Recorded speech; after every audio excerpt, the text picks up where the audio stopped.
All right, welcome back to the Squid Talk podcast. Thanks for tuning in. Ezra Frech. I said that right? You said that right. Hell yeah, man. I'm glad. Dude, you're Mr. Everybody, bro. I feel like, because how old are you? 21 or 20? I'm 18. You're 18? Oh my God, I got that wrong. Bro, you've already done so much. Quick introduction, Paralympian. You've got a few medals. I mean, like, what you've already accomplished in terms of athletics is absolutely insane. And I remember I sat down with you at lunch a couple months ago, and it reminded me of like that saying with Tom Brady and Robert Kraft where he looked him in the eyes and he's like, I'm going to be the best decision you ever made. I remember you looked me right in the eyes and you're like, yeah, I'm going to hit the Triple Crown in LA. And you were very humble about it, but you were also like, there was a lot of confidence in that. So I was like, damn, like, all right, let's see it. That's fucking sick. So dude, yeah, I just want to say, like, congrats on everything that's been happening in your life, dude. You're a stud. I appreciate it. And yeah, I wanted to have you on because I think this is such an amazing story. I think a lot of people out there, young and old, whether it's in athletics or business, whatever, can learn a lot from you and your mindset. So, like, take us back to the beginning. You're born no hand, no leg, right? Yeah. Well, first off, I appreciate you having me on. It's always cool to meet like-minded people who view the world the same way. And I always felt like when we chatted, we had that same perspective where it was, we're both humble about it, but we're both very confident about our goals. And you're a lot more humble than me, by the way. But so respect. But I believe you have to have a little bit of that conviction, and I felt that when we talked, we both had that, and that was a cool conversation. No cameras, nothing, just us getting lunch was nice. So the medical background for me is I was born with one finger on my left hand, and I had a lower left leg that was curved up towards my waist. And I had a surgery at about 2.5 years old where the doctors amputated the leg right at the knee. Because if I had a leg that was curved up as I get older, that would just sort of grow up towards my hip, I would be super immobile, wouldn't be able to function properly. So they amputated that. I then just had a stump that could fit into a prosthetic much easier. And then they took the big toe that was formerly on the left foot and put it onto my left hand. Oh, I didn't know that. So I went from, if you think as a baby, you have one finger, everything is held against your chest. All my toys I was holding against my chest. But then I got a second finger and I could pick things up. I could hold things. There you go. So completely transformed my hand functionality as a young kid. And so that was a pretty crazy time. I was 2.5, 15-hour surgery under a microscope, doctors connecting nerves and tendons and arteries that are literally smaller than the width of a hair. But that surgery, of course, has been unbelievably impactful, and I'm grateful my parents made that decision. That's pretty remarkable that they were able to essentially turn like nothing into something on that end right there. That's definitely game changer. And my left arm actually, the doctor said my left arm was supposed to be a lot shorter than my right arm, sort of this weak arm that didn't really do anything. They thought maybe half the length. But because growing up, my parents always encouraged me to use my left hand. I think I was actually born lefty. I would eat food as a little kid with my left hand, played sports using my left hand. My left hand ended up growing much longer and being much more functional than they ever thought it would be. So now my wrist to wrist, only a few inches off. But I weightlift, I play basketball, I do whatever with this hand that the doctors originally thought wouldn't be much, which is cool. That's great.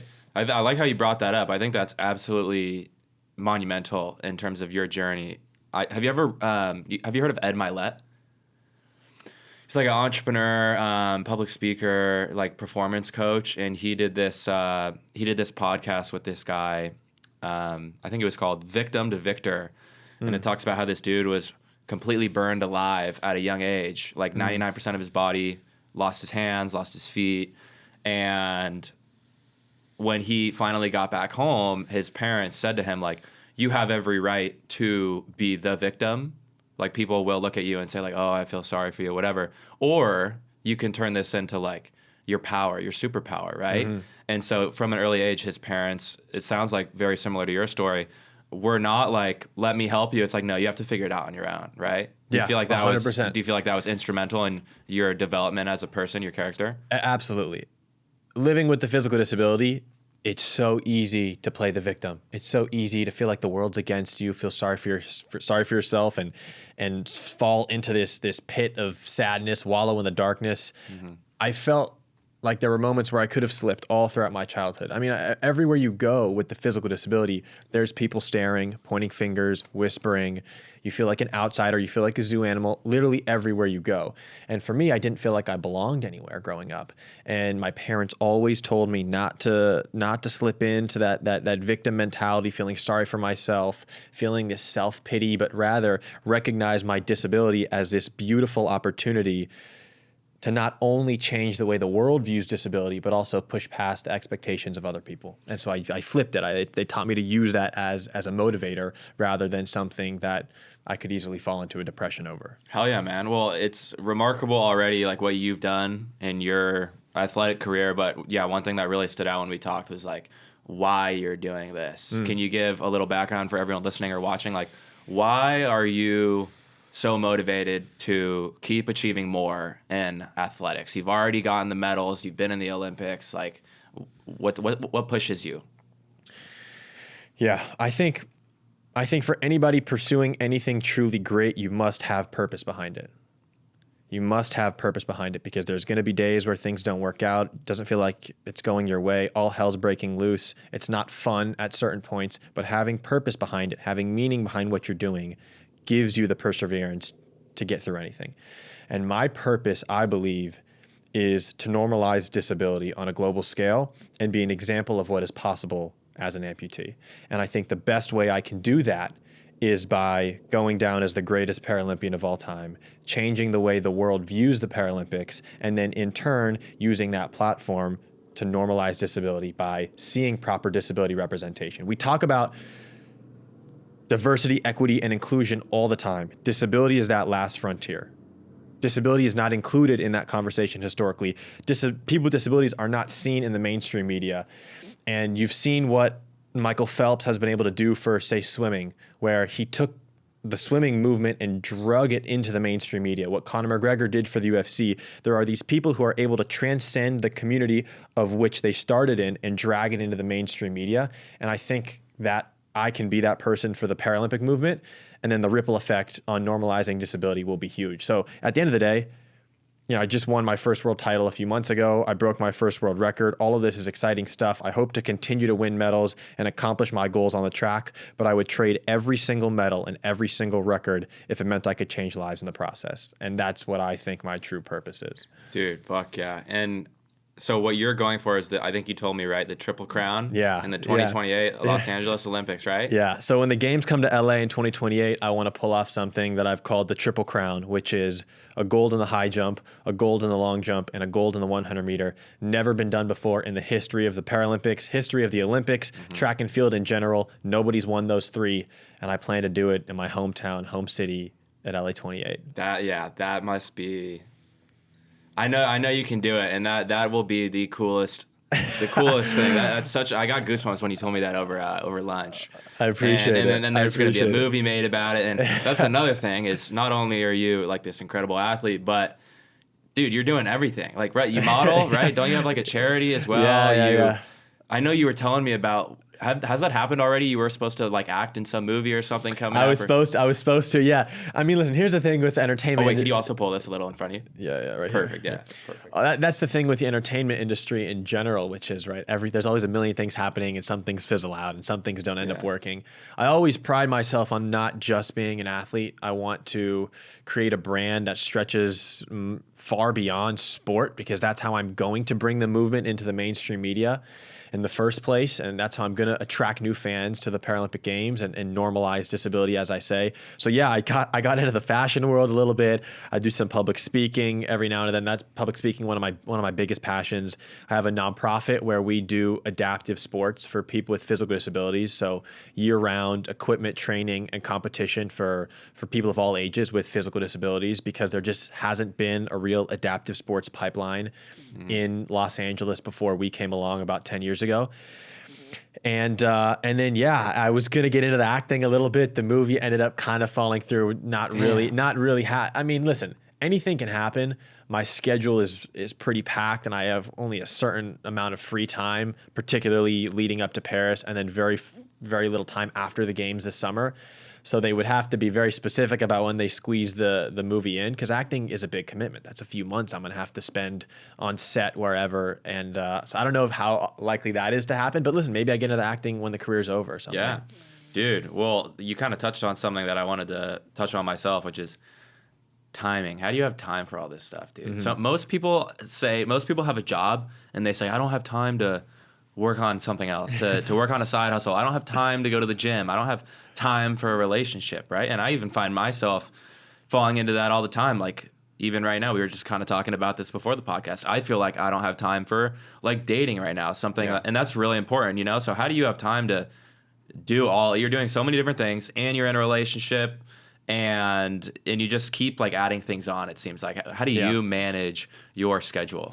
That's a great question. I think it's about establishing priorities. So priority number one will always be the track. If I don't win this summer, nothing else matters. Yeah. Nothing else matters. Everything I'm doing externally for the brand doesn't mean shit if I don't win gold this summer. So that's the number one priority. And then I build out the list of, the modeling stuff doesn't happen that frequently. It happens every once in a while. It's a few hours shoot here and there. I can work it in around the schedule. The speaking stuff, obviously, if they're paying me well, I'm happy to travel, happy to spend time preparing in order to provide for myself, my family, my friends, whatever that might be, and give a speech every now and then. And then as it comes to all the media stuff, everything with the nonprofit, my schedule is kind of hectic, but I've taken a gap year in between high school, which I graduated last year, and then my freshman year of college to train for Paris and then also fulfill all of these obligations, really optimize, monetize this window leading into Paris. And then as far as the relationship goes, there was a large period of my entire high school life where I didn't think that I was going to be able to manage a relationship. And I think for me, it came down to finding the right person where it wasn't a burden, the right person who not only pushed me to be better, but helped me manage all of this stuff. And if anything, I feel like I've become more efficient, more optimized since this girl has come into my life. But I think it's, for me, another thing is I'm just about willing to sacrifice everything to accomplish my goals. It's as simple as that. I'm literally willing to give up everything in my life to accomplish my goals.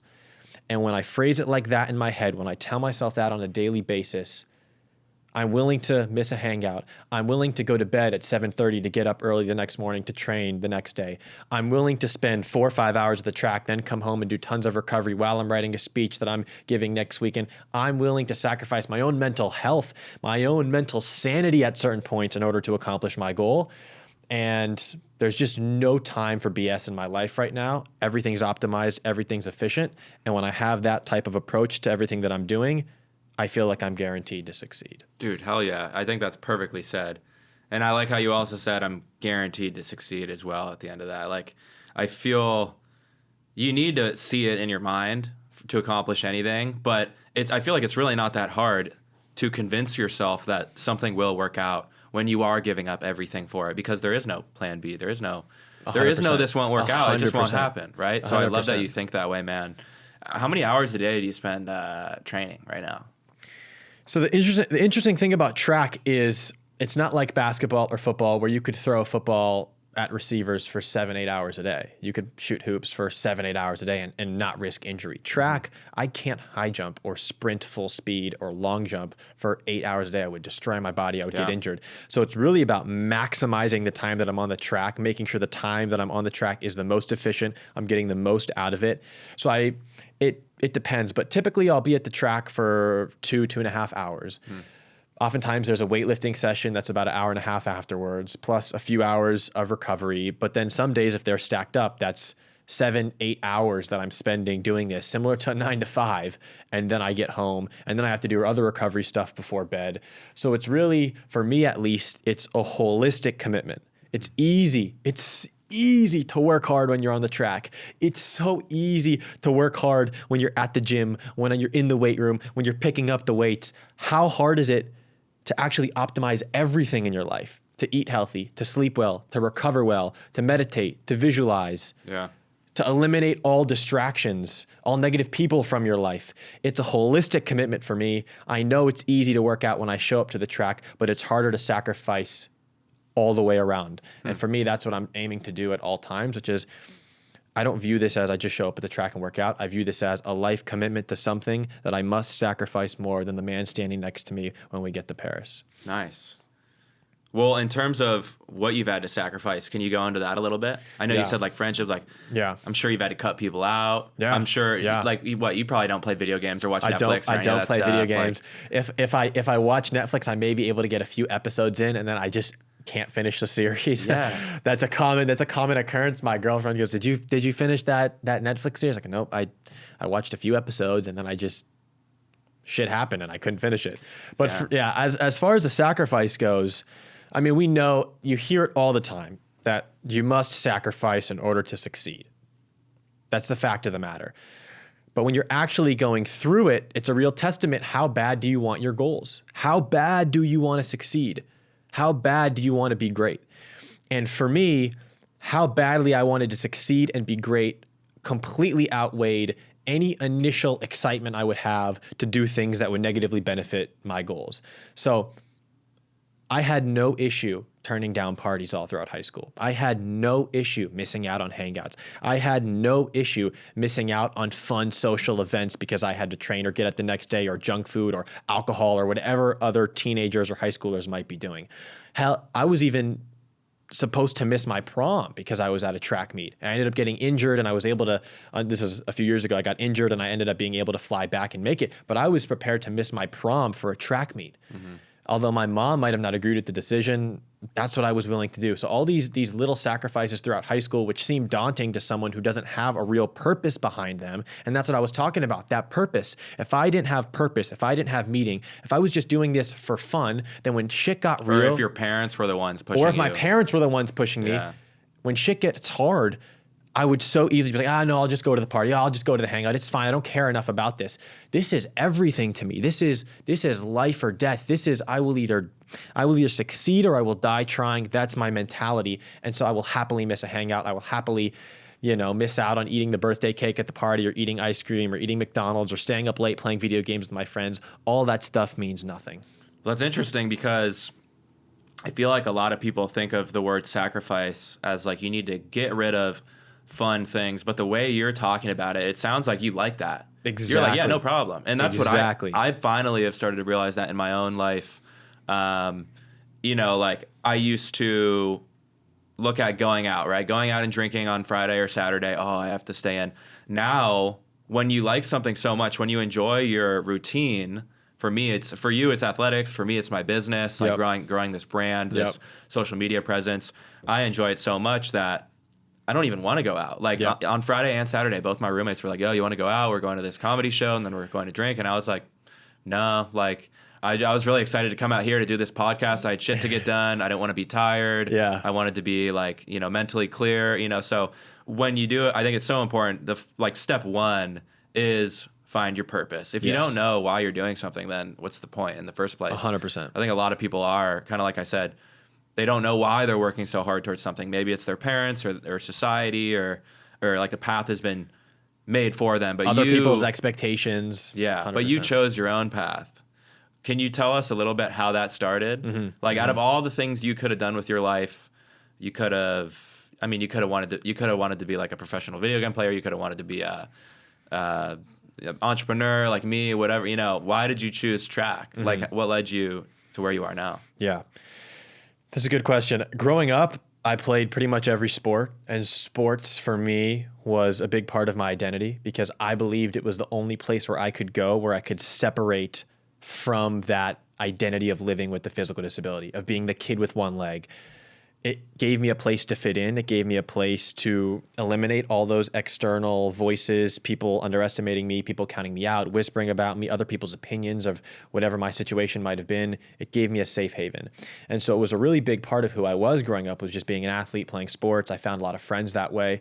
And then when I was 8 years old, my dad took me to my first track meet. And I did track seasonally. I did it for fun. I was playing basketball, soccer, and then track was just included into the mix. When I was 11 years old, I was watching the Rio 2016 Paralympics, and I was watching the games on my couch in my living room. And it was this almost out-of-body experience where I felt like the universe was telling me, this is your calling. This is what you're meant to do. That's lit. And I looked at my parents sitting next to me, and I told them, I'm going to make the Tokyo 2020 Paralympic team. And they were like, All let's right, do buddy. it. All right. They were like, Oh, they were my supportive? parents looked Oh, at me and they were fuck like, yeah, I love to hear my that. parents looked at me, they're like, let's do it. 99% of parents would be like, all right, relax, bro. Exactly. You Because know. listen, kids have ambitious, crazy dreams all the time. They want to be an astronaut, an NBA player. They have all these things. This was mine. I was 11, saying that in 4 years, I was going to be at the highest level competition in the world. And you were pretty new to it, and too, I was right? pretty new to it. I was Yeah. just doing it for fun at that point. And my parents looked me dead in the eyes and said, let's do it. And so fast forward 5 years, right? Because COVID, there was another year before Tokyo. The games got pushed back. I made that dream happen. I worked my tail off. I sacrificed literally all of my high school life. I gave everything into this. I built an amazing team around me. My parents were my biggest supporters the whole way. And then sure enough, I made that happen. And that began my track and field career, was me sitting on the couch, being inspired by watching people like me compete at the highest level, and I found my purpose. Was there anyone in specific on that TV that called you, like that had there was. that had that impact, or was it everyone? No, it was one person in specific. It was this high jumper who, I don't know if you know, the way the Paralympics works is everyone competes against people with the same or similar disability. So I, as an above-the-knee amputee, will only compete against other above-the-knee amputees or people with a similar impairment. I will never compete against someone who's blind or missing an arm, or that would obviously be unfair. And so I was watching Sam Grew, who was an above-the-knee amputee. He was a high jumper. I watched him win a silver medal. A few years prior, I met him for the first time, and then I began to watch his trajectory as he was climbing. He won his first world title, then he won silver at the Paralympics, and I was watching him on the TV screen, and I thought, I want to compete with this guy one day. I could do that. I could do that. And then fast forward 5 years, he won gold in Tokyo, and I competed with him. I got 5th, and we made the national team together. Nice. Which is a cool full circle moment. And then this summer, I broke his world record for the first time, and he was the first person to text me. How old is he? He's 24 now. 24 he's sort of retiring. He's going to med school now, and he wants to become a doctor. But I broke his world record, and the first text I got was from him congratulating me. So That's awesome, dude. full circle completely. Hell yeah.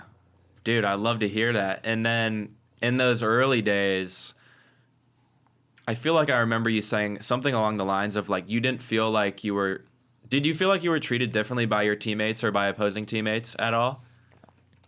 100% I was. Yeah, what was that like? I mean, dude, growing up, every basketball game I ever played in, they're like, take it easy on this kid. Take it easy on this kid. Like pity? Pity. Oh, wow. 5, 6, 7 possessions in, I have 5, 6, 7 baskets, and then they're actually starting to guard like, what me. the fuck? I mean, I was at a meet one time, and the competition started. This is in middle school. Keep in mind, this is middle school track and field. It's not that serious, and my coach overhears some kids talking, and they go, I'm not about to lose to this kid with one leg, man. I'm not about to lose to this kid with one leg. What the hell is he doing? And my coach comes up to me and goes, you got to win this shit. And I didn't even know what she meant at the time. I didn't realize what was going on. Yeah. I ended up winning the competition, and those claps at the beginning, the first few jumps, everyone's like, oh, good job, buddy. That's great. You cleared. And then it's like, oh, okay, all right. And then sure enough, I went on and beat those same kids. And then my coach told me afterwards, she goes, you don't know what you just did. And that was so exciting for me because my whole life I've been underestimated. Literally everywhere I go, people think I can't do things. I'll be picking up groceries and people, do you need help? Are you okay? Yes, I'm fine. I'm good. I appreciate it. I'm fine. I'm okay. I'll be walking down the street. I'll do anything. And people say, I'm so proud of you for getting up and walking down. Thanks. I appreciate it. But why does everyone think that just because I have one leg, I can't do shit? What do you say? You say, I'm proud of you too. Yeah, I should say that back, everyone. I mean, listen, You're good. you're good, right? Yeah. They're not intending to be rude. It's just the unfortunate way society views people with disabilities, as if it's the worst thing in the world, and as if their life sucks because they're missing a leg. They're almost like teaching you to be a victim in a way. Literally. Kind of like what I was saying earlier. Literally. They're kind of forcing you down that path naturally. Because it's unfortunate. Because you see nobody with a physical disability in the mainstream media looking like a boss, doing dope shit, changing perceptions. Nobody's doing that. How many A-list celebrities are there with the physical disability that you could even name right now? Zilch. How many Olympians can you name? I mean, like Michael Phelps, Simone Biles, Kobe Bryant, Serena Williams. Yeah. You could go on and on. Yeah. How many Paralympians can the average person name? Yeah, none. Zilch. That's the problem right there. Yeah. That's what we have to change. Dude, I love that. There's a whole mission behind this. Man, that's so sick. And I really like how you're trying to be as well-rounded as possible in terms of other things, because like in the future, people already do look up to you, but in the future, people will look up to you for so many different reasons, right? Like everything from just being like a genuine good person to being motivational and a lot of different aspects, not just athletics, but like, yeah, I don't even know how you're doing it, to be honest. I think it's fucking sick. Thank you. Could you, what do you think is your biggest challenge right now? Your bottleneck? Bottleneck's a business term, obviously, but what is like, it could be in your personal life, like trying to balance time with your family, or it could be like specifically on the track. What's something that you're struggling with right now, and how are you going about getting better at it? My biggest challenge is learning what my balance looks like. Now, I don't really believe in the term balance the way normal people explain it nowadays. I don't believe that you put in 50% here, you should put in 50% here. I don't believe that just because I trained for 3 hours means I have to relax for X amount of hours, or that if you're working really hard, you then must have relaxation time. I don't fully believe that. But for me, my issue is I'm so intense and I'm such an obsessive and I have such an addictive personality that I sometimes lose my mind a little bit in the process. And my mental health starts to drop because I'm just so obsessively thinking about everything, trying to make sure everything's optimized. I'm moving really fast. If I do one thing in the workout a little bit behind, I'm stressing. If I eat a little piece of a chocolate cookie, 3 months later, I'll be laying in bed thinking, fuck, I had that piece of cookie. I'm not going to win this. That's why I was 2 seconds slower. Exactly. So that's how I am. Yeah. And so I think that's important. And I think it's actually benefited me throughout my life because I think that's the reason I've been able to reach any levels of success so far. I mean, I don't even really consider what I've done success yet, but reach levels of accomplishment of things that I'm proud of is because I've been that way.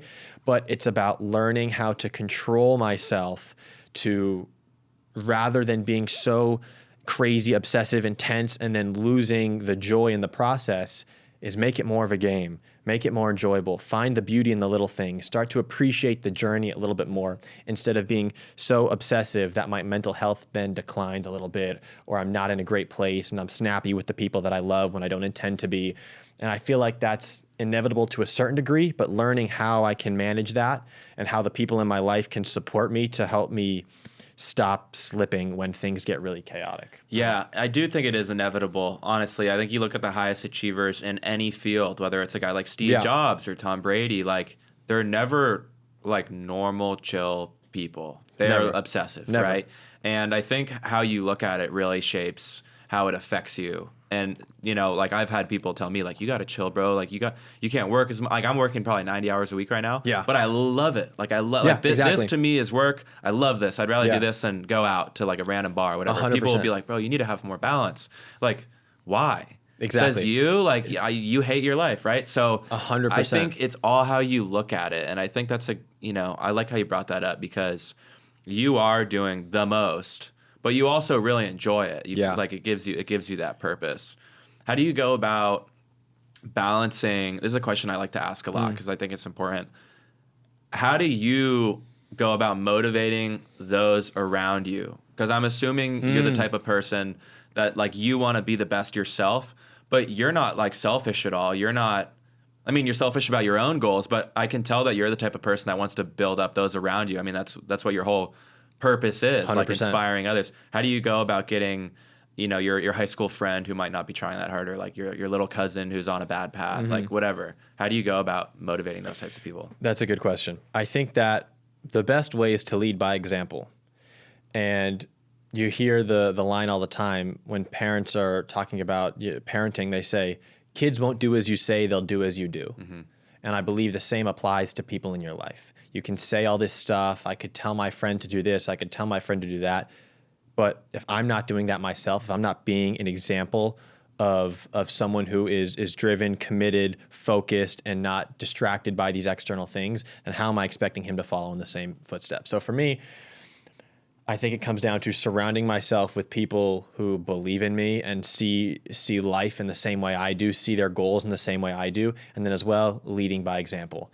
And the combination of those two things are really important for me because the people that I give my energy to, and I'm sure you feel this a lot, the people you give your energy to, the people you give your time to have to be people that are filling your bucket. You know the term filling your bucket? It was a book that I read back in my childhood when we were in elementary school about how things you say to people, the way you interact with other people can either fill their bucket or you can take from it, right? So if I'm a dick to someone, if I'm rude, if I'm disrespectful, if I belittle someone, I'm now taking from their bucket. Versus if you and I sit down, have an intellectual, inspiring, engaging conversation, we just filled each other's buckets. Our day is going to be a little bit better, or we're a little more uplifted, or our mental state is a little bit greater. And so I try to think of who am I around and are they filling my bucket? And are they making me a better person? Are they making me happier? Are they adding value to my life? And if I'm surrounding myself with those people, then in turn, they're going to see my goals the same way I do. Because listen, I've had friends. I don't even know if you call them friends at this point. I have people that used to be in my life that would shit on my goals, would make fun of me, would tell me I'm not going to do X, Y, and Z. Say, I don't know if you're going to do that this summer, man. Calm down the expectations. I don't hang around with those people anymore because they weren't filling my bucket, man. They weren't adding value to my life.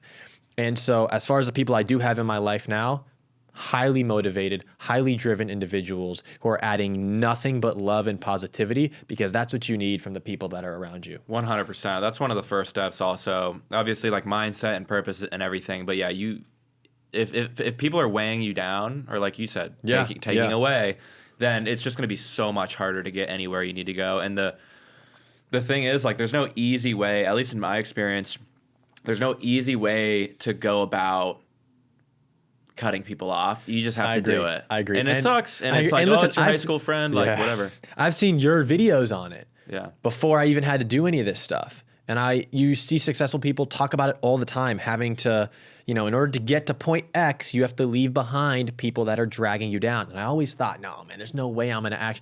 No, that's real. Yeah. That's real. I'm not around a lot of the same people that I used to be around because I was obviously forced to be around them because of high school and social scenes and whatever it might be. Exactly. But now that everyone's sort of gone their separate ways, now I can see who are people that I want to spend my time around. And I've literally had to live that experience, which is something I never thought I was going to have to go through. It's hard. You do get better at it over time, as I'm sure you've realized. Like, now you're at the point where you're like, if anyone's negative energy at all, sorry, bro. Yeah. Nice meeting you. See ya, right? But at the beginning, it's hard because people will shit talk you after you've cut them off. They'll say, yeah, Ezra thinks he's too good for us, whatever. Like, they probably are. Yeah, you are. I've had people say that about me. They're like, yeah, Pakter thinks he's too good for us. And it's literally just like you need to surround yourself with good people. And I think if you do surround yourself with good people, things just start happening for you. I don't know if that's just been, maybe it's not, but my next question was going to be, it seems just like a lot of opportunity has come your way and you've absolutely made the most of it, whether it is like the modeling or public speaking or whatever, right? Gigs in all aspects. I feel like stuff just starts, like, you do have to get lucky. That's a great question I want to ask you, but I think things just like start happening for you. Things start working out the right way. If you're a good person, if you push others up. And I know, like, I used to not believe in luck at all. I used to think luck doesn't exist. You make your own luck. Yeah. And I still do feel that way in some sense. But I also feel like over the past year, like, things have just really started working out for me. And I feel very fortunate. But it's because I've put myself in a position to succeed. What do you think? Do you think luck is real? Do you think, I'll let you kind of take over on that. I think luck is real if you believe it's real. Yeah. So there was a study that I heard about a while ago where if people told themselves that they were a lucky person, they reported back that things happened to them that just happened to be ridiculously lucky. And then another group of people who said that I'm not a lucky person, nothing ever goes my way, things actually didn't end up going their way. And so I believe self-hypnosis is unbelievably real. I believe the story you tell yourself is almost more important than what's actually happening. And I myself have always believed that in order to achieve this luckiness or have success or have things just roll and flow my way, almost in a flow state where things are just moving, I have to put in the work. I have to put my time and energy into the universe, and then I will be rewarded accordingly. And I've always felt that way. The same way, it's the saying where if you want to win the lottery, you got to make enough money to buy the ticket, right? Yeah. So you have to. I have to. I thought of that movie right there. Yeah, for a second. yeah, exactly. I have to be putting myself in these positions to have luck and have all these things. But I really believe if you tell yourself you're a lucky person, you will see things and you will determine that, oh yeah, this is good fortune. This is exciting. Things will shift in your mind. This is something that's good for me. This is beneficial. Look at all this luck that's happening to me.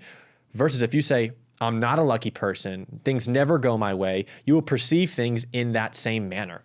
And I think the story you tell yourself impacts the luck that you have. Dude, that's so powerful. And I love that you said that because, who's it by? There's this amazing speech out there. I heard about it from, have you heard of Tom Bilyeu? No. He started the company Quest Nutrition, sold it for like $1 billion. Crazy successful entrepreneur, public speaker. And he was talking about this one speech called What is Water? And I forget who wrote it, but essentially it's exactly what you were just talking about, or at least that was my takeaway. There's these two fish swimming, another fish swims by them and they go, like, morning fellas, how's the water? And they swim for another, couple minutes and then they turn and look at each other and they go, what the fuck is water, right? They have no idea what's going around them because they're not able to see it because they just don't know it's there. Yeah. And so you do, like fish don't know that they're in water. We can see that. Yeah. They have no idea, right? So you see the world in whatever way that's kind of been given to you from day one. And there's really just like, the reason he explains it like that is because then he goes on this process of explaining like how the average everyday person will get off work, they'll sit in traffic, they'll go to the grocery store, and they'll think negative. Oh, of course this person in front of me is taking forever. Oh, of course this person just cut me off in traffic. And you attract negativity into your life when you focus on those things, or you can shift your mindset and think like, I'm going to have a good day today. It's kind of just yapping there about nothing, honestly. But no, that makes sense. 100%. When you're in it, the way you view reality is more important than what's actually happening in reality. And so if you are looking at the world from a negative perspective, thinking my life sucks, everything's going wrong, I'm not a lucky person, why does nothing good ever happen to me? Then when something happens, you will be more likely to associate that with negative emotions, with something bad in your life. As opposed to your own hard work. As opposed to your own hard work or dedication. Versus if you're thinking positively, you think everything's been working out, everything's great, you've been telling yourself positive things, you're in a good mental state. When something comes your direction, you will be more inclined to view it as a positive, view it as a blessing, view it as a gift, view it as something that is working out for you. You earned, whatever it might be. And then that then influences, because listen, it snowballs. Yeah. This is what happens. People get into a negative rut, then it gets worse, and then bad things happen, then it gets worse and worse and worse, and they're spiraling, and then they wallow in the darkness for the next 6 months and are depressed, right? How do you convince yourself that things are working out, things are moving the right direction, even if on paper they may not look like it? I'm sure for you, there's been times where things have not been working out, things have not been going your way, but you're still sitting there thinking, yeah, this is gonna work out, this is all a part, oh yeah, okay, this didn't work, okay, that's good, because now I know to not do this next time, and blah, blah, blah. The way you view it will literally change your reality. 100%. I like to look at negative things as a good thing. And I will say I've been very fortunate compared to some in terms of like, I haven't had anything in my life happen that was like, I haven't, this probably will happen at some point, but I haven't had like a close family member or anything pass away. I haven't had like any crazy traumatic experiences. I've definitely had some things happen that I haven't talked about on social media, but whatever it is, whether it's like an issue in business or like a family problem, I like to look at it as a good thing because I look at life as a mountain and like you will climb and you hit this peak and everything seems great and the view is amazing and it just seems like, wow, like how could it get any better? And what happens when you hit a peak though, you can't go any higher, you have to go down. So you're climbing this mountain, you hit a peak, everything's great, you go down a little bit. But you don't go down forever. If anything, the bottom point of this new level that you've been going down towards is much higher than where you originally started. So, you're making money, you got this hot girlfriend, you're popular, you have friends, whatever, you get cheated on. Damn, that sucks. You go down a little bit. And then eventually you rebound at this bottom level because there's nowhere else to go and you keep climbing again. and then things start working out again. You get even higher than the other time. You hit a new peak, and I think that's just how life goes. I agree. Like, it will never be good forever. Something bad will happen. But if you look at it not as like, oh, this is the end of the world, like, you know, I have the worst luck, kind of like you said. If you look at it as like, you know what, things have been going really well, it's only just like common sense that something bad would happen, but it'll go away. It'll pass. Like, I love the saying, "This too shall pass." Because then I love that. You're just on the climb back again, right? That was a Tom Hanks. There's that Tom Hanks video. I saw that video. Yeah, that's where I saw it from. One of my friends has video. it tattooed on his arm. I was thinking about it too. It's a great quote. I was like, oh, you're feeling great? You're feeling amazing? Yeah. This too shall pass. Exactly. Oh, your life sucks. Everything's going wrong? Yeah, this too shall pass. I love that quote, and I agree with everything you just said. And I want to point out, and I want to clarify that when we're talking about viewing things in a positive way, and you know, something that's negative can actually be a positive, that's obviously excluding all of these really horrible like travesties, someone dying in a car accident. Something. There are outliers that are, this is just on a general level for day-to-day things that are happening, not at that magnitude that you just referenced, for sure. And then as well, this is something I haven't even shared online before. After I won world championships this summer, I spent the next month doing tons of media. I accomplished a lifelong dream of mine. I was the world champion. I was the best in the world. I broke the world record. I spent so many years visualizing that moment. I was so excited. It was the best day of my life. I was in Paris. I went to Barcelona with my buddy. We came back. I was having the best time. And then once I got back to day-to-day life, everything felt slightly mundane. I went from the biggest high, the craziest adrenaline rush, the craziest dopamine rush, something I'll never forget, and then I came right down. Day-to-day life felt mundane. Relationships with family, friends felt bleak and dry. And I was realizing I wasn't even happy. I was so confused. I said, "Why? This is what I've dreamed of. This is everything I've worked for. Why am I not happy?" 3 weeks after winning my first world title, I'm sitting here not happy, barely smiling. I felt dry, empty. What is going on? And I put so much emphasis on that goal. I put so much energy into it that when I accomplished it, I look around and I went, this is it? I just did it?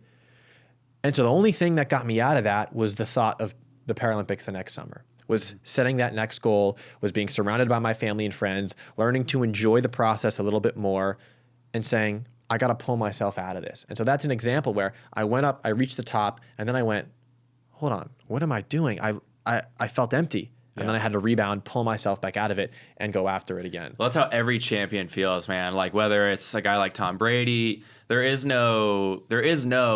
idea of this like mountain concept, this metaphor, is it's just actual peak. There's little mini ones. Like Tom Brady, you know, the best ring is the next one, right? Or with Arnold Schwarzenegger, like 1, 2, 3, 4, 5 championships, bodybuilding.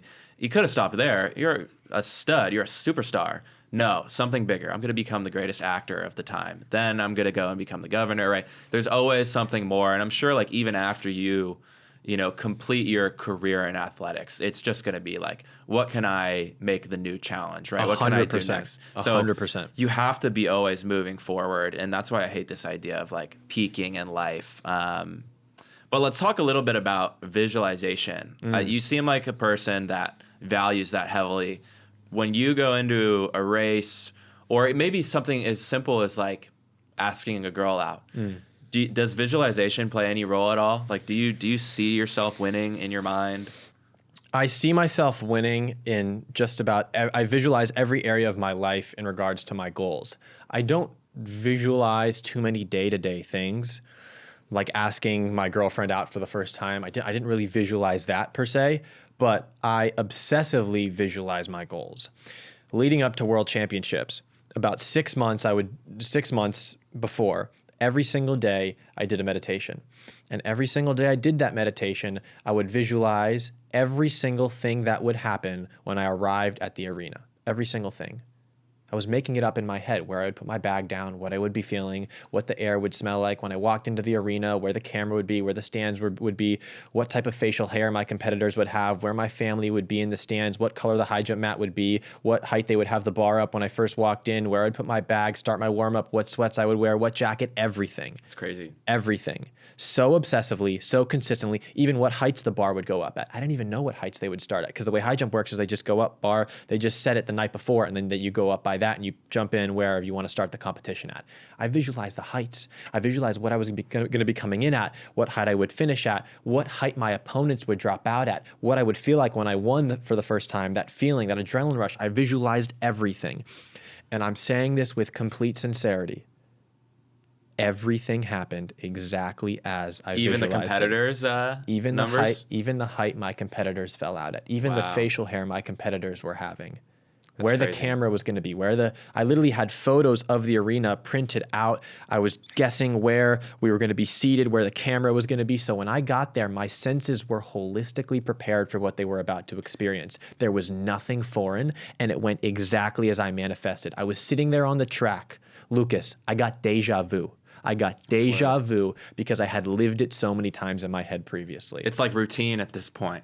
You're like, I already, in your mind, you're probably thinking like, I already won. It was fucking butter. Like, I just got to do it. It was now. butter. I was just sitting there going, this is easy. That's awesome. literally what it felt like. So I take that same approach with everything. If I'm visualizing the success from a photo shoot or visualizing sponsors and brand and social media success and media success, whatever it might be, public speaking stuff, I visualize everything. I believe I believe anyone has the capability to really manifest the life that they want by convincing themselves that they are the person who would attract that type of stuff. Has it ever, I think that's so powerful and I fully agree, but has it ever not worked out how you pictured it? And Yes. then what goes through your mind after that? Oh, my thoughts lied to me. Or is it just like, whatever, okay, well, the next one will be right? It's whatever, it's okay. Okay, that's great. Because listen, things aren't going to be perfect all the time. There's a million variables you can't control. Yeah. My goal is control the controllables. Mm-hmm. I'm going to control what I can. I don't know if something crazy happens, if it starts pouring rain and my leg breaks down. I don't visualize my leg breaking down. There's things that just happen. But if you convince yourself of something so fully, I truly believe that it is more likely to happen than if you do absolutely nothing about it. And so if I convince myself that I'm going to win a world title, I'm going to become Paralympic champion, I'm going to go down as the greatest Paralympian of all time. If I convince myself of these things, I believe I am increasing the likelihood substantially that they will come true. 100%, dude. And so one of my most recent quotes that I've heard that I absolutely love is the easiest way to predict the future is to create it. And I think humans love thinking about the future, whether it's what type of car we're going to have in 30 years or where am I going to be, like how many kids am I going to have? 100%. Humans love this idea of the future, but it doesn't exist. It never has. It never will. It's just time. And so I really think like people set up the path for themselves in their mind by trying to imagine, like this idea of the future for them is just putting them in a box that is essentially capped, right? But if you can tell yourself like, this is what's going to happen, then you will go and create it. Whatever it is, whether it is in sports, whether it's winning a competition, whether it's just happiness. 100%. Like if you go about your daily life thinking like, oh, I'm not going to figure it out. Once again, this attitude of like everything doesn't work out in my favor, then it won't. Exactly. But if you wake up every day and you believe like today is going to be a great day, tomorrow is going to be even better, I'm going to do all the things I said I was going to do, and life is awesome, right? If you just tell yourself that, it just happens. And like, I love that you said the thing about being lucky earlier, because I used to consider myself not a lucky person. And not that many things were really going well for me. And I mean, you heard me before we walked into this podcast. I literally said to you out loud, I was like, damn, bro, I've been hella lucky recently. Like shit just worked out. Like for everyone listening to this podcast, like, I fucked up and I scheduled it for 11 o'clock in the morning. And then I forgot to change the time on my calendar. And Ezra calls me and he's like, yo, I'm here 2 hours early. And I'm like, dude, you're early, bro. And he's like, no, I'm not. And like, this is such a great podcast and I'm so glad it worked out. But there very well could have been a chance that like it would just booked at 1 o'clock, which is when I thought it was for. Or if I had scheduled my training at 1 today or something like that. Yeah, man, I just feel like I've been getting really lucky recently, and I think it's all, hopefully I'm right about this, stemmed from like a positive attitude. I think that's like step one. I guess a question I want to ask you is, for anybody who's feeling like lost, or maybe they just don't know where to start, because I think a lot of people who may listen in or watch these types of podcasts might not necessarily know the answer. They might be feeling lost a little bit, but they want to get better, and so they're watching like for hopefully some sort of motivation or like that slap in the face, whatever. What's your advice on how to get on the right track if you're, if you don't know what to do? That's the hard thing, right? You and I are very lucky. We're very young. We found something that gives us purpose and meaning and gives us a direction at a very early stage in our lives. A lot of people don't ever find that. So they just follow what they're told. They get a job that they dislike. They go to school for something that they don't even enjoy and end up working for the rest of their lives with no real purpose and meaning behind anything that they do. So the first step is finding your lane, finding your purpose. What is your meaning and what is your why? And I think what it comes down to is, if you haven't found it yet, it's putting yourself out there. It's trying. I had a friend of mine who told me he didn't know what he wanted to do. He wanted to be an athlete, he thought, but he didn't really know. He didn't have a sport that he really enjoyed. He didn't know where his life was going to take him, but he wanted to do something athletic. And I said, all right, let's sign you up for a CrossFit class. Let's sign you up for this. Let's try this. Let's do. And so we started trying a bunch of things. He ended up finding what he liked. I think he's DJing now because we just started trying things. I just put him out there and he was figuring out where he wanted to go. And then who knows, what if he goes and starts making content about how to DJ properly, creates his own channel and then ends up, working for some big DJ as an assistant. We don't know where life could take him. But the first step, in my opinion, is trying things, stepping out of your comfort zone, exploring the possibilities of where this life could take you. Where could you find your meaning? Where could you find your purpose? Where could you find your passion? And once you've found that, I think it is unbelievably important to outline extremely unrealistic and impossible goals. I think that's necessary. I think most people fail. This is a saying that I love. Most people fail not because they set goals that are too high and don't accomplish them, but rather because they set goals that are too low and then they accomplish those. And in turn are leaving crazy potential on the table because they didn't believe that they were capable of more. So once you figured out your purpose, once you figured out this direction, you must set crazy, impossible, audacious, statistically unlikely goals, and then pursue that with the utmost tenacity, the utmost perseverance, and sacrifice in order to accomplish them. And I truly believe those 3 steps, you can pretty much accomplish anything you set your mind to. Perfectly said. I love that. I fully agree. I think it's that common phrase, like, what is it? Shoot for the stars, you'll hit the moon? Or is it exactly. Right? So, exactly. Yeah, and Elon Musk does that a lot, which I love. Like, Elon Musk will always say, I'm going to have this done on this date. He never hits it. Like, never, right? I'm going to have self-driving cars by 2019 was his original statement. They were barely in production, right? Yeah. He says, like, our stock value. But how much faster did he get it done? He's moving faster than everybody else because he's setting unrealistic goals. 100%. It's weird, dude. I'm trying to do the same with my company in terms of like sales goals. Like, I'll tell myself, like, I'm going to hit $300,000 a month in my first year in revenue. We got half that in a year, right? But that's still, like, imagine if I was shooting for like 50K. I got halfway to my goal, but that's still crazy in 1 year as like a fucking startup clothing brand with no like budget, and like how bootstrapped. Like, you went so much further than you ever would have thought is possible if you set a goal of 75 or even 100 or even 120. You might have not even hit that. And the other thing is, you might set next year another unrealistic goal. And unrealistic, I don't even like that characterization of it. I'm just saying that so the people understand. But a really high goal. It's just a crazy goal, a crazy dream. You might set another one, and then 1 year you might fucking blow it out of the water. You don't know. That's the beauty of it. And I think that human potential is driven by these crazy dreams. 100%. And I think the problem is, though, that a lot of people hate the idea of being wrong. Everyone loves to be right. So that's why they will pick an easy goal, right? They'll pick something that's realistic so that they can be right, whereas the other guy might pick something way unrealistic, that word, once again, unrealistic, and they're wrong, but they still got twice as far as the guy with the realistic one who was right, So people are afraid of failure. Yeah. You have to be okay with failure. You have to be okay with being wrong. I made a TikTok about that yesterday, and some people got mad about it for whatever reason. I don't understand. That's like step 1, is you have to be okay with failure, because just like Michael Jordan or Tom Brady, like, they might have the most wins, but they've had more failures than everybody else too, because they've been around for longer, right? You just have to be okay with failing. That's the thing, because listen, people would be okay to fail if they failed in private. most of the time it's other people's expectations that influence your perception of failure. I had people on the US team call me in the lead up to world championships, friends of mine, and say, listen, man, I don't think you should be going around saying you're going to be the world champ and saying you're going to do all this stuff. I love that you do that. What happens if you don't do it, man?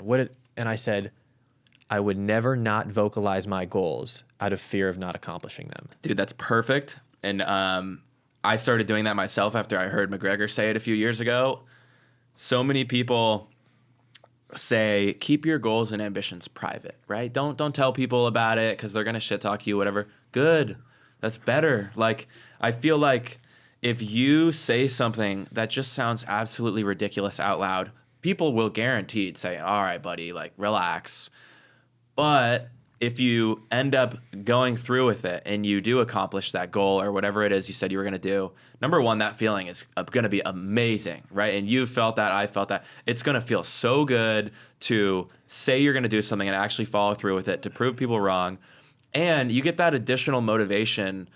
Instead of just internal motivation from believing that you can do something yourself, you have the external motivation of everyone else saying you can't do it, right? 100%. So if you don't tell any, they say, there's a lot of people say that if you say your goals out loud, that gives you like the dopamine, and then you don't even go through with it. I think for a majority of people, yes. But if you are a motivated high achiever, say what you want to do out loud. Tell everyone what your plan is, and then you either have to follow through and you have to do it, or you look like an idiot. So 100%. It's like extra motivation, you know. And that's why I say, like, I'm going to do this out loud, and I tell everyone what my plan is, and I might be wrong. I probably will be wrong at some point. But I'll get a lot further than if I just kept it to myself. I agree completely. I think I hear people all the time go, listen, we'll see what happens. I really hope I can. Screw that mentality. The only way you're going to enact the law of attraction and manifest your dreams, you're going to be creating your reality by vocalizing it, by telling the world what you're going to do, by saying it with the utmost confidence. I am never afraid to vocalize my goals because I know for a damn fact they're going to happen. And that's it. If they don't, who cares? Who cares, at least, listen, no one, after McGregor lost to Nate Diaz, people weren't going, oh my God, he said he was going to knock him out in the first round and he didn't. Oh my God, no, he lost the fight. They were just, McGregor lost. Or if McGregor goes, I'm going to knock him out in round 1, he knocks him out in round 2. No one goes, well, Connor, you said That's round true. 1. I never thought about no that. one's, what, you said round 1? No one cares. Yeah. The dude did it anyways. Yeah. And I believe that a lot of things in life, if you persist enough with the right approach and you're optimized, I believe you will accomplish it. And so if I say I'm going to be Paralympic champion, I'm going to be Paralympic champion. Now, I think that's this summer. I actually know that that's going to be this summer, right? But say, God forbid, something happens. I got injured or whatever happened. World War III, whatever. World War III, the games get canceled and they go, you said, I'll still accomplish it. I'll still make it happen. Yeah. Oftentimes, people look back when someone's vocal about this stuff and it doesn't really matter because it's so far in the past and reality has taken over. So in our case, if you are someone, and I have seen people say things, I some study or something, I think it was Andrew Huberman even who said it, about the dopamine you get when you say you're going to do something, that it actually makes you less inclined to do it. I completely disagree with that because I think not only does the support from the people who believe in you create that motivation and push you further, but then from the people who don't believe in you, the doubters, if you can use that properly, that can be so much extra motivation to completely 100%. outweigh the small dopamine hit that you might get from saying your goals. You're manufacturing motivation. That's what literally a lot of people think motivation is just all going to be like this ball of energy inside of you, and if you're lucky, it's there from day one. But if it's not, there's ways to create it. There's ways to force it out of you, right? And Totally. That's one of the easiest ways, is just tell everyone, right? If you're like in a really shitty situation, like maybe it's just you and your mom and you live together and your dad's out of the picture and there's not that much money in your family and you need to get out of this box that you're in. If you go and you tell your mom to her face, you look her in the eyes, you say, Mom, I'm going to get us out of here. How much more likely are you going to be? How much more likely is it that you're going to accomplish that? are you going to work another 30 minutes extra every single day? When you're about to go to bed after a long day of studying, are you going to do it a little bit longer because you're going to remember, I looked my mom in the eyes and I promised her I was going to do this. I need to follow through with it, right? So there's ways to manufacture that motivation. And it's really not that hard. You just have to start doing it, and it gets easier every single time, but it can be uncomfortable at the beginning for sure. 100%. And, we both know what that means. But I have a question for you that I ask every guest at, towards the end of every podcast, and that's what's one thing that you hold to be true that everybody else would certainly disagree with? What's a big misconception? I have a few that I can think of. I'll go through a few. I actually wrote an essay on this in English class in 11th grade, and I got a really bad grade because my teacher did not agree. We were learning about Benjamin Franklin's virtues, and one of them was moderation. And she was talking about how great moderation is and how we're supposed to write this essay. We're supposed to pick one of the 13 virtues and explain why it's correct. I took this essay and I wrote about the fact that although moderation is important in certain areas of your life for most people, living a life in moderation will guarantee that nothing great happens. And what I meant by this is I do think moderation is important, but I think moderation is detrimental in order to accomplish greatness. Kobe Bryant didn't train, prepare in moderation. You don't pursue your dreams in the entrepreneur space in moderation. You don't go after your business goals with Squid Haas in moderation. You're not committed to this in moderation. I'm not committed to my goals in moderation. You think Tom Brady played football in moderation? You think the greatest athletes, the greatest minds, the greatest influencers of our time ever did X thing in moderation? Absolutely not. So I wrote this essay saying moderation is important for most people, for the average person, in order to help them live a healthy, successful life. But in order to accomplish extreme levels of success, in order to accomplish greatness, moderation is absolutely detrimental. And you got a bad grade? I got a B- or something. Dude, that's so fucked. And I wrote a great essay too. It was really good. Dude, of course some teacher gave you that fucking grade. Oh my God. Like I wrote an essay. I think it might have been my college essay. Yeah, I wrote an essay called "Blame Yourself," and I know what you're gonna say. I love it. I don't know if you've seen my video on that, but my life philosophy is blame yourself. Everything that goes wrong, blame yourself. Yeah. Right. Even your girlfriend cheated on you, blame yourself. Right. Yeah. Obviously, she was the one that made the mistake. Yeah. She screwed you over, whatever. But like, if you look at life like a game and you're always trying to figure out like an edge to get better, even if something was completely out of your control, if you can blame yourself, if you can say, oh, what could I have done differently to like stop that from happening or to make sure that doesn't happen again, how could I have influenced it? How could I have influenced this just a little bit? Right? It's not everything would be your fault entirely, but you could put yourself in positions, you could influence situations in order to be better suited for you, right? To help you get X out of the situation. To be more accountable. And people look at, when I say that out loud, because I made a couple of videos on it, I've told a couple of friends about it, they go, that's depressing. You think everything's your fault? I go, yeah. But it's actually, I feel like it's empowering. And I'm curious, this is another little theory that I have that I like to talk about a bit and get others' take on this.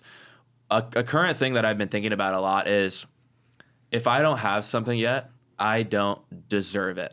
Whether it is something physical like a watch or a car or a relationship, right? Or maybe like it's a feeling. Maybe it's a feeling of being proud or being happy. I think with everything that I want in life, once again, whether it's physical or something like or something in terms of a feeling, I think to myself, if I don't have it yet, I don't deserve it. I just need to work a little harder, and I will get it eventually. I don't know when that is, but I will get it. I don't put a timeline or a timestamp on anything. And people get upset. They go, "Oh, what? Some people don't deserve to be happy?" Yeah. Why do you deserve to be happy? Why do you deserve to be confident? What have you done to get there, right? Yeah. Except complain and make everybody else's life miserable. How do you think? Now, this is interesting, and I'm kind of torn on what I fully believe here. Originally, I believed that. I believed what you just said, that in order to achieve success, I must deserve it. I deserve this. I deserve that. I deserve these things because I've worked unbelievably hard, right? Or you don't get anything unless you deserve it. You don't get success unless you deserve it. And then leading up to World Championships, I heard an Alex Hormozy quote where he essentially said that he was a shitty person. And he felt, why would I ever be deserving of success? And then a switch flipped for him when he realized that he doesn't have to be deserving of it. He just has to do the things to get the thing. He has to do the things to get success. And I thought about that, and I don't know which perspective I believe more, but I'm just throwing both out there to hear your thoughts on it. That you don't, the contrary is you don't have to deserve it. You just have to do the things to get the thing. Well, that's why it's a little tricky, because I don't look at the word deserve or the idea of deserving something. I never put I never like attach I need to do this to it. It's more of like a concept, right? Sure.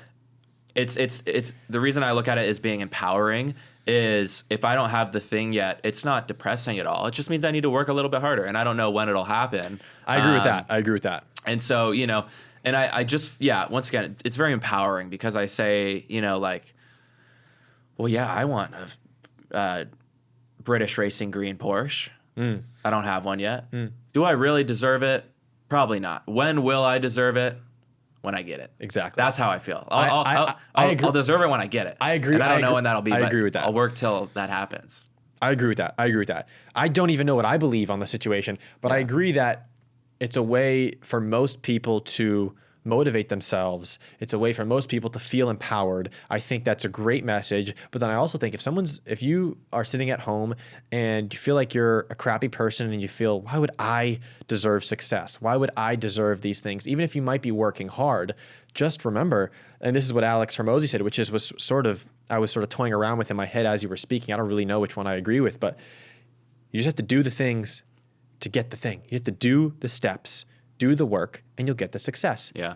The universe doesn't say, oh, well, you once did that one bad thing to that person. You're not going to get this now. No. No, just do the things, work hard, take the necessary steps, and you'll get the success. Yeah. It's like it's a balance. I don't know which one Dude, I mean, it's kind of this. We're kind of saying the same thing in just different forms, honestly. And they're for different purposes, right? Yeah. I'm talking about specific, tangible goals that people think, oh, I won't accomplish it unless I'm a good person or I'm deserving of it.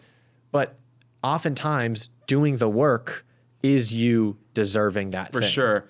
And I look at anyone who's accomplished something that's impressive, any of the mentors in my life or people that I've had on the podcast or just like friends of parents, like I've been I'm sure you have too, like I've been very fortunate to meet a lot of really remarkable people. And the one thing that's consistent across all of their personalities, their pasts, is simply like they just deserve it. Like they've worked really fucking hard. Yeah. And they've had a great attitude and they've treated people well.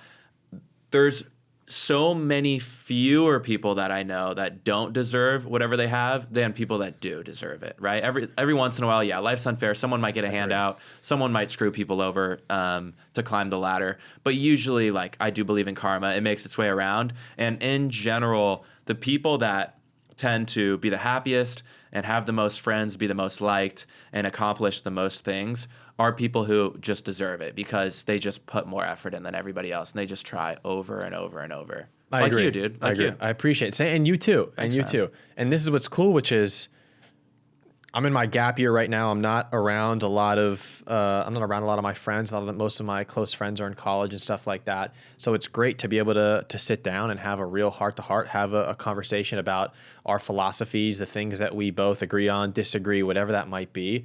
And it's cool to see eye to eye on this type of stuff with someone. Oh yeah, man, I fully agree. That's been, even though like I'm entrepreneur first, TikTok, YouTube, all that shit second, hitting the record button for me has been the most impactful thing I've done because I've gotten to meet so many cool people. I think trying to go for anything of a high level, trying to be ambitious, whether it is in entrepreneurship or athletics or music or acting, whatever, it's lonely because people will talk shit about you and people will criticize you and people will doubt you. But if you can just find the other people that are doing that also, and they don't even have to be in your field, it's extremely motivating. And it makes you, it's so much less isolating. And for me, it's been through social media, like meeting you, meeting all these other cool people. I just moved to Austin, met a lot of great people there through social media. It's like, you just have to go and look for those kind of people, and they will, and you're kind of attracted to each other in a way. It just happens to like work out. But I kind of want to finish it off with, is there anyone in your life that inspires you? Like who's most inspiring to you? Is it yourself? Is it a family member, a friend, another athlete? I think my parents inspire me the most. My family, my mother's side immigrated from Iran right before the revolution, started a life out of absolutely nothing. My grandfather, who I have tattooed, I have a signature tattooed on my wrist right there. They started a life with absolutely nothing, providing for my family. And then my parents are two of the most hardworking people I've ever met in my entire life. They have supported me holistically. They have given so much up to help me accomplish my dreams, to be able to put me in a position to succeed. And that is something I'm unbelievably grateful for. And as well, they've dedicated their lives to the disabled movement now. My dad gave up a corporate job and spent the last decade providing sports opportunities for this community and being an advocate for the disabled community and literally changing lives in the process. They are two of the most purpose-driven individuals I've ever met, and they work unbelievably hard providing for my family and for the whole disabled community. And I hope to one day, when I accomplish all these things that I speak about, be able to give back to them in the same way they gave to me. That's really my dream, giving back to the people who invested in me since day one, and my parents are at the top of that list. Dude, fuck yeah. I'm happy to hear that, man. That's awesome. And it's inspiring, not only in like a personal sense, but in looking forward to being a parent yourself. I'm sure you're going to be a phenomenal dad. I'm sure you're excited for that. I am. I do. Just like I am, bro. I mean, yeah, we want to create the world that we want our kids to be a part of. But yeah, beautiful. Dude, phenomenal podcast. Thanks for coming on. Love talking to you, man. And everyone, thank you for watching. If you have any questions for Ezra, I'll leave his handles and everything in the description. And then leave a like, subscribe, or comment any questions you have for future episodes. But thanks for tuning in. Thank you, everybody.